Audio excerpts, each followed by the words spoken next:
The coastal Strand ecosystem teems with life, nestled between land and sea. Beach morning glories work symbiotically with ghost crabs, the former providing shade and stability, while the latter aerate the sand, promoting plant health. However, this delicate balance is threatened by coastal development and human recreation.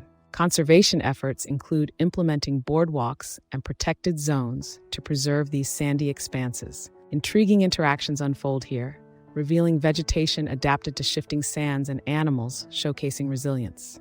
Dedicated protection can ensure that this vital ecosystem continues to thrive for future generations.